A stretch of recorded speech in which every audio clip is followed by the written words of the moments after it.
Thank you both for being here and for agreeing to have this conversation. One of the reasons that traditions continue to be imparted from generation to generation is their ability to instill hope and make our lives meaningful. And I don't want to get apocalyptic right at the start here, but sometimes I find it really hard to hold on to that hope with everything that's going on in the world. We've got mass extinction, deportation, and we don't have to look overseas for that, although it's certainly happening there. We're on stolen land, we're on Roggery land here. And I think that's important to acknowledge. And obviously, yesterday was the 2-year anniversary of October 7, and we've seen a real increase in violence and devastation and loss of life since then. And the themes of this conference, this conversation, they're positive themes, they're love and compassion. So why are these important today? And why talk about them in the context of Islam and Christianity?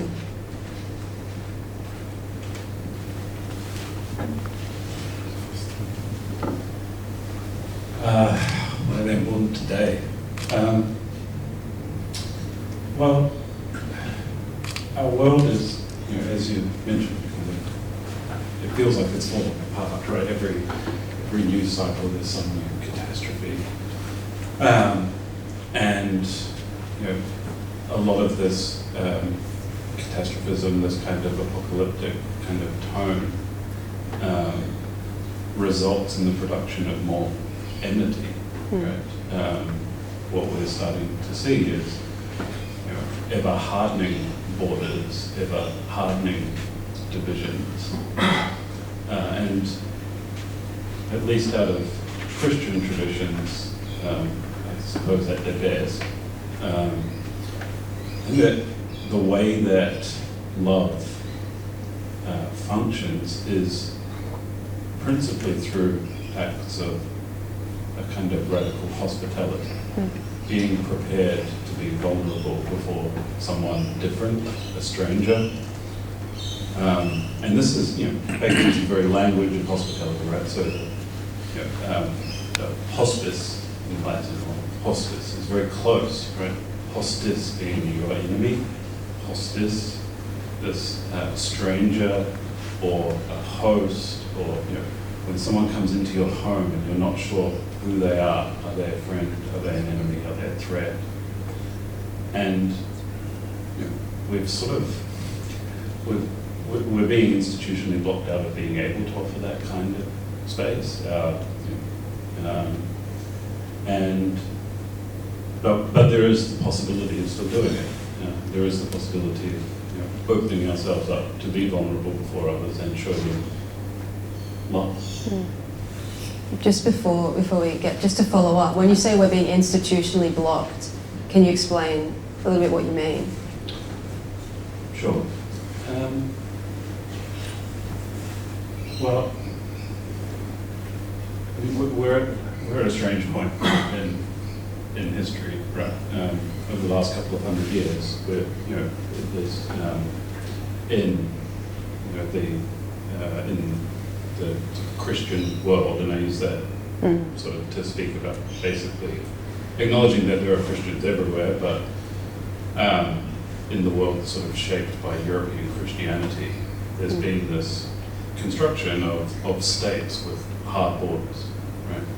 The institution of things like passport control and immigration crisis, displacement of peoples through colonization, through dispossession, through genocides, and it can often feel like there's just this kind of there are these enormous institutions which prevent us from action, which actually make it very difficult to act and to offer love to people who are vulnerable. This is a strange moment historically, that these massive institutions are in place and they have enormous power. Thank you. We as human beings, we are a tender creature. We are affected by whatever falls into our awareness. We are concerned with the suffering and the destruction that is going on anywhere, as long as we're aware of them. If we hear about a whale being trapped under ice in North North Arctic, we want to go and save that whale out of that captivity. So we are driven by love or this tenderness in our heart. But we also know that we are also capable of immense destruction as human beings. So we have this competing side to our nature. And we are seeing that in the world at the moment through news, social media. The amount of information that falls into our awareness is huge. So I think it's not that the world is becoming increasingly bad. It was always the same.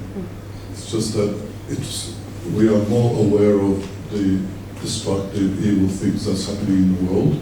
And we're not aware of good things that are happening in the world. These are not being spread. It's being spread sometimes, in your social media feed, some heartwarming things can fall. But I really think that love and compassion dominates human nature, and it also dominates the world. We are just getting a skewed message. But I just want to also add that destruction is easy. Construction is difficult. It takes time. It costs a lot of money and effort. So there's an asymmetric effect of destructiveness and constructiveness.